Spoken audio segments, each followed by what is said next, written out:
Good afternoon and happy Independence Day. It's Thursday, the 23rd of April. I'm Erin Viner. This is IBA News broadcasting from Jerusalem. As the country today celebrates 67 years of independence, President Reuven Rivlin received congratulatory messages from leaders around the world, including the United States, Russia, Uzbekistan, Mexico, Ghana, Hungary, and Belgium, and many more. IBA's Eli Wogelenter reports on independence events that kicked off at the president's residence here in Jerusalem. Today's festivities began with the traditional ceremony for outstanding soldiers held at the president's residence in Jerusalem. On hand to honor and toast the 120 soldiers cited for excellence were President Reuven Rivlin, Prime Minister Benjamin Netanyahu, Defense Minister Moshe Ya'alon, IDF Chief of Staff Gadi Eisenkot, and various generals, ministers, MKs, and family members. President, Prime Minister, Defense Minister, and Chief of Staff sang their favorite Independence Day songs, together with the IDF band and an accompaniment of singers.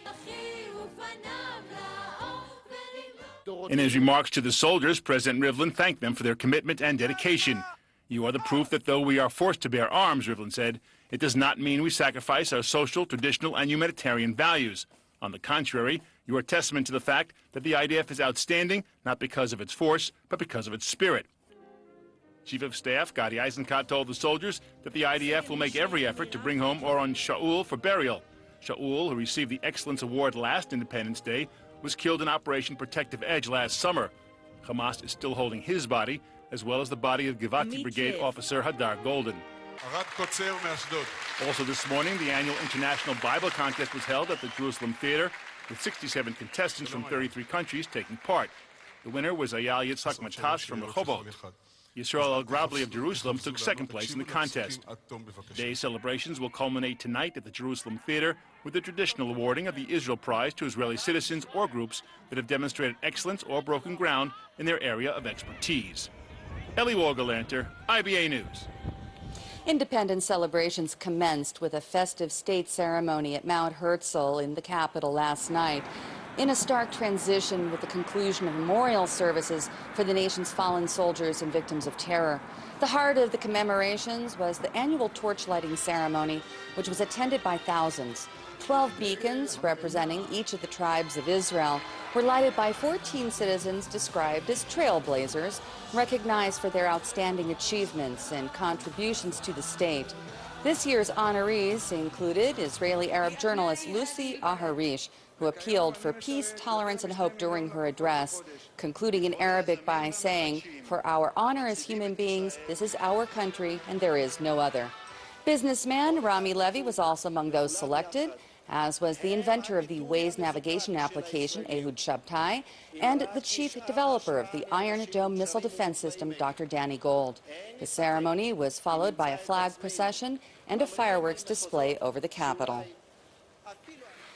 Before the beginning of celebration for the refounding of the modern state of Israel, the nation's citizens collectively bowed their heads for 2 minutes in tribute to the 23,320 troops and other security personnel who gave their lives in defense of the country, as well as for the civilian victims of war and terrorism. Immediately after the sounding of the 2-minute siren on the eve of Memorial Day, Prime Minister Benjamin Netanyahu, President Reuven Rivlin, and IDF Chief of Staff Lieutenant General Gadi Eisenkot laid wreaths during the main service at the Mount Herzl Military Cemetery. Another siren sounded across the country at 11 a.m. on Memorial Day as citizens stood in solemn reflection and drivers pulled their cars off the roads to step out of their vehicles during the 2-minute pause to remember the fallen. Countless ceremonies were held nationwide, and over 1.5 million Israelis made personal visits to cemeteries. Memorial Day commemorations in Beit Shemesh unfortunately ended in near violence. An uproar was caused when an ultra-Orthodox resident began to wave a Palestinian flag and was chased away by angry mourners into a yeshiva. A crowd of Haredi men outside the seminary began screaming for those that they denounced as Zionists to get out of their neighborhood, with several condemning Jews who participated in Memorial Day services for fallen IDF soldiers as being even worse than the Nazis. The service was held on the border between the ultra-Orthodox Ramat Beit Shemesh and the Zionist Orthodox Scheinfeld neighborhood. Riot police were required to escort the secular and Zionist Orthodox participants to their cars as the Haredim reportedly continued to scream insults at them from nearby balconies. The people of Israel are proud of their flag and appreciate being able to live in an independent state of the Jewish people. This was the message from President Reuven Rivlin, conveyed in a special Independence Day video addressed to English-speaking Jews living here in Israel as well as abroad. Dear friends in Israel and all over the world, today we celebrate Israel's 67th Independence Day. Israel's independence is a fulfillment of 2,000-year-old dream. In our days, we have seen the words of the prophets of Israel come alive. I look around me with such a pride at all that we have achieved. From literature to film, technology to medicine, agriculture to academy. My friends, Israel is a beacon of democracy in a pained region. In the Middle East today, we see women, men, and children on the front line in the fight for the basic rights, giving their lives for the sake of freedom. I was 9 years old when I first saw the Israeli flag raised as the flag of the sovereign state of Israel. I know that liberty, that democracy are not to be taken for granted. It is my hope and prayer that in our days too, those who are fighting against fundamentalism will also taste liberty and freedom. We know we face many challenges: security, social, economic, the threat of the rising anti-Semitism across the globe. But together, hand in hand, with our true friends around the world, together with you, our brothers and sisters, we can and will meet these challenges. I thank you for your support, for your friendship. And I wish you all Chag Atzmaut Sameach, Shalom, and blessing from Jerusalem, the capital city of Israel. During his own pre-taped Independence video message in English, Prime Minister Benjamin Netanyahu underscored the significance for the Jewish people to celebrate the rebirth of our national freedom. Israel's Independence Day is an occasion for genuine celebration. Jews celebrate the rebirth of our national freedom in our historic homeland, the land of Israel. We celebrate that the Jewish people are no longer stateless and powerless, but are once again masters of our own fate. We celebrate the fact that Jews everywhere enjoy a right they were denied for so many centuries, the right to make Aliyah and be part of the modern state of Israel. And we also celebrate Israel's many achievements. We've integrated into our society immigrants from all four corners of the earth. We've successfully defended our freedom against attacks by hostile neighbors. We've literally made the desert bloom, building a vibrant and dynamic high-tech economy. We've built a robust and healthy democracy where freedom is sacrosanct and human rights are enshrined in our laws for all. We've built a society in which all Israel's citizens are equal under the law, Arab and Jew alike. We've witnessed a real renaissance in our national culture. We take pride in Israel's achievements, and even though there's still much work to be done, on this day we can unite in celebrating Israel's many successes. From Jerusalem, the capital of the modern state of Israel for the last 67 years, and the historic capital of the Jewish people for 3,000 years, I wish you all a very happy Independence Day. Chag Sameach. Soldiers from the Search and Rescue Unit at the Homefront Command's David Company were busy preparing for the memorial service for the country's fallen soldiers and terror victims at their base in the Jordan Valley. Undeterred by the scorching heat, even though it was only mid-morning, they took time out to speak about their mission with IBA's Marco Dudkevich. The female and male soldiers who serve in the Homefront Command Search and Rescue Unit wear their orange berets proudly. Within weeks, they're due to wind up their stint in the area, where they've participated in daily patrols, detained Palestinian suspects, and taken part in other security-related activities. Their next posting, somewhere in Samaria. Unlike other units, the females undergo the same training as their male counterparts. wear full combat gear and hit the dust. Chuval is more concerned from the camera than her role in the unit and insists that women be treated as equals and serve in the same combat roles as their male counterparts.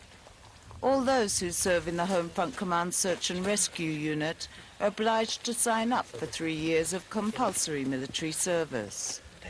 Girls and boys are doing exactly the same here in Search and Rescue.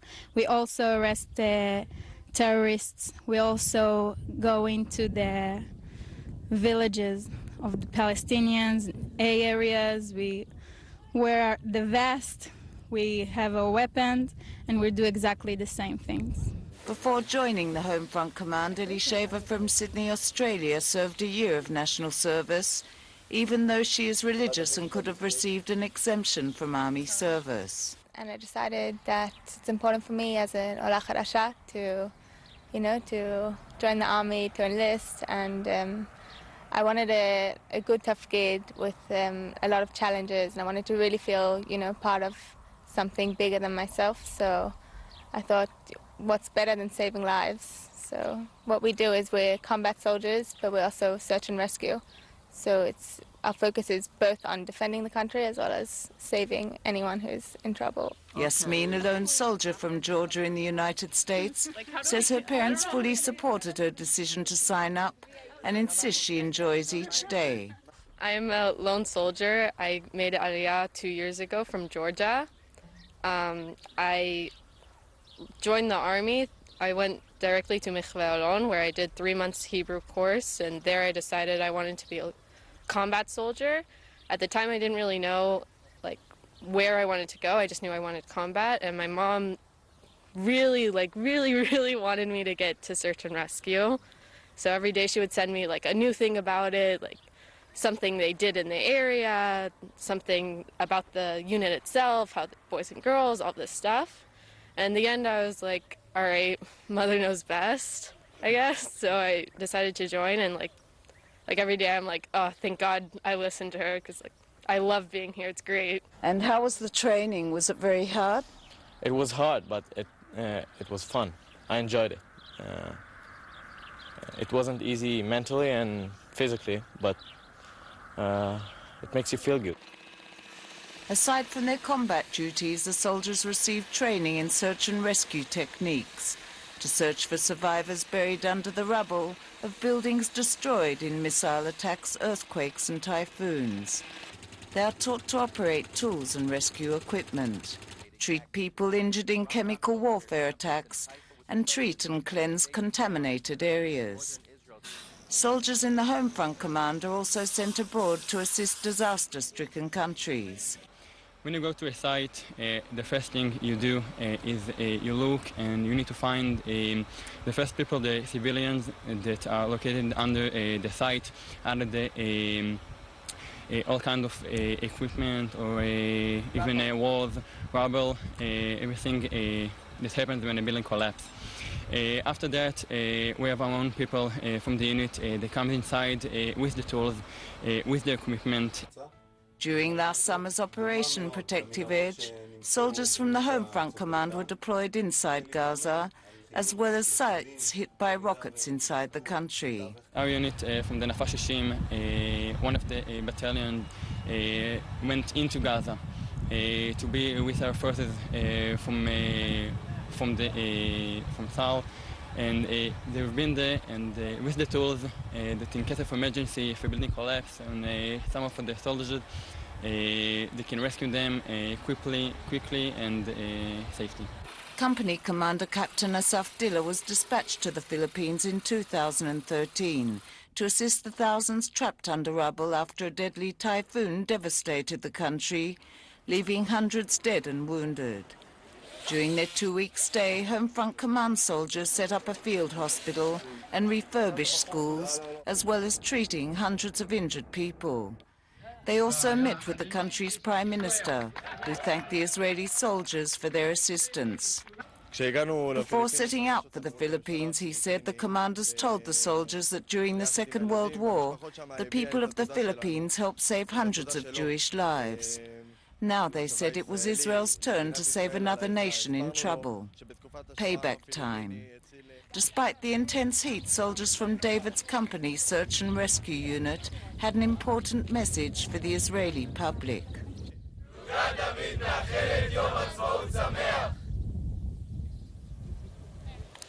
Other news now. French Prime Minister Manuel Valls today revealed that 5 terror attacks have been foiled by security forces in his nation over the past few months.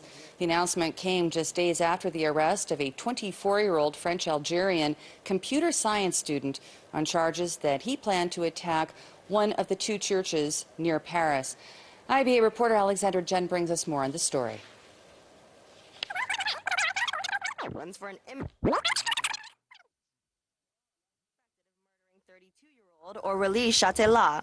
She was shot and killed in her car Sunday morning. In Glam's car, police found 2 guns and handwritten documents with information on potential targets. During a search of his Paris home in the 13th district, police uncovered far more: 3 rifles, an array of police gear, and Arabic-written documents mentioning Al-Qaeda and the Islamic State. It has now been confirmed that he was in touch with someone in Syria who was helping him to carry out the attack. Computer science student Glam was discovered by accident. He made a curious call requesting medical help for what he claimed to be a self-inflicted accidental gunshot wound to the thigh. The ambulance arrived and police were soon contacted. That's when they found the blood trail leading to the car. It contained the evidence of the plotted attack and bullets from a gun that matched the one Chatelet was shot with. Chatelet was the mother of a 5-year-old girl and came to the Parisian suburb on Saturday to take a training course. She is considered the first terrorist victim since the Charlie Hebdo and Jewish supermarket attacks in France in January. In a show of solidarity, French Prime Minister Manuel Valls visited the Saint-Cyr and Saint-Juliet Church in Villejuif, one of the targets of the foiled attack. He was joined by French Interior Minister Bernard Cazeneuve. Cazeneuve listened on as the Prime Minister spoke, saying in January, freedom of expression, law enforcement, Jews were targeted. This time, without a doubt, with all necessary prudence, it's Christians. With continued terrorist threats and attacks plaguing the nation, French Prime Minister Valls affirms the government is fully concentrated on combating terrorism. Alexandra Jen for IBA News. Members of the Armenian community in Jerusalem are holding a memorial ceremony at this hour to commemorate the 100th anniversary of the genocide of their people. Outside Armenia's capital, Yerevan, mourners have already begun to make pilgrimages to a memorial for those massacred in 1915 ahead of tomorrow's state services, where they are placing flowers near the eternal flame burning in the memory of the victims. Historians estimate that as many as 1.5 million Armenians were massacred by the Ottoman Empire during the First World War. An Israeli delegation is set to join a number of world leaders at tomorrow's ceremony, who include Russian President Vladimir Putin.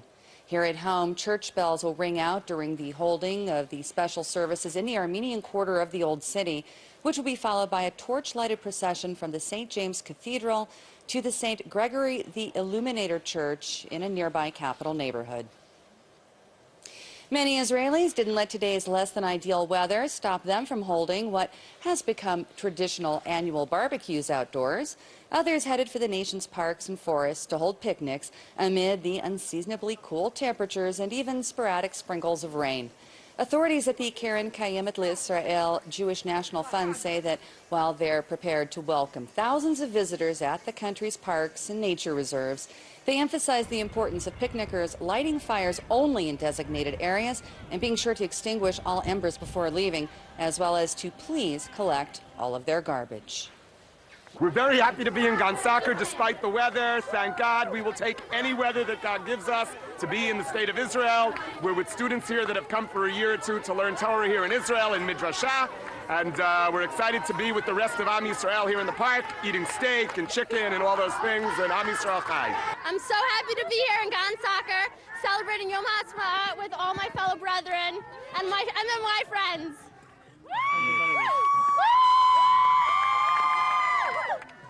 And for the first time on Independence Day in 25 years, 2 to 3 centimeters of snow fell on Mount Hermon.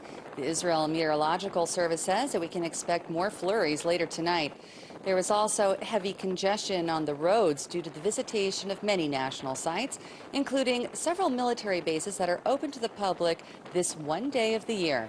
In fact, the compounds were so popular that several were forced to close due to overcrowding, as was the Ashdod port.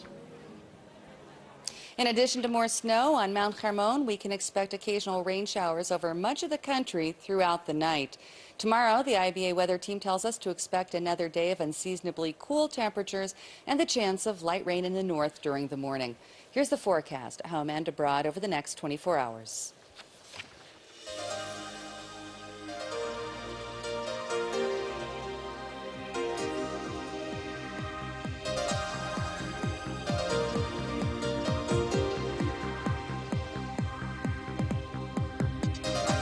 Thank you for being with us this afternoon. We hope to see you again tomorrow at our usual broadcast time of 4 p.m. when I'll be back to bring you the latest breaking news from Israel. I'm Erin Viner, wishing you a wonderful 67th Independence Day and Shalom from Jerusalem.